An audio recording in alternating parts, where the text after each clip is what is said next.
2024 निर्वाचन रे बीजेडी दल परिवर्तन है, शासन परिवर्तन है, वो बीजेपी सरकार आसला किंतु सरकार आसवा वर्षक अधिका है।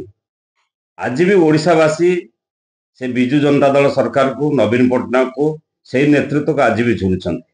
आज भी नवीन बाबूंकर नेतृत्व तांकर लोकप्रियता ओडिशा रे सबुठारु आगे अच्छी, सर्वाग्रे अच्छी। एक सारा ओडिशावासी आलोचना करुछन। एवं जो सरकार जहाँ आशा करुले, परिवर्तित सरकार बीजेपी सरकार जहाँ आशा करुले, तार कौन प्रकार कौन विभाग रे कौन भाव में ओडिशावासी सुफल पाइले नहीं। विकास बंद हो जाइए, आईन श्रृंखला विपर्यस्त, नेतृत्व दिशाहीन एवं ये गोटे सरकार पाखे थवा अवस्था ओडिशावासीकर मन यूटर्न संपूर्ण भाव हो सारा।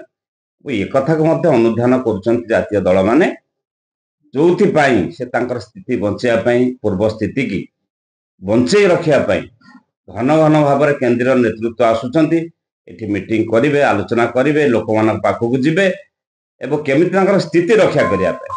बीजेडी एथिरे विव्रत नुह।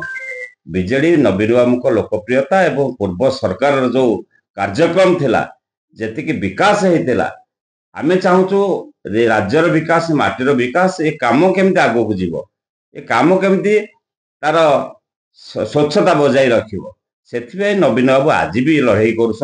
विजु जनता दल गाँ गहल ठार आरंभ कर राजधानी पर्यंत आम लड़ाई करूँ राज्यर विकास पाई, स्वार्थ पाई, सम्मान पाई।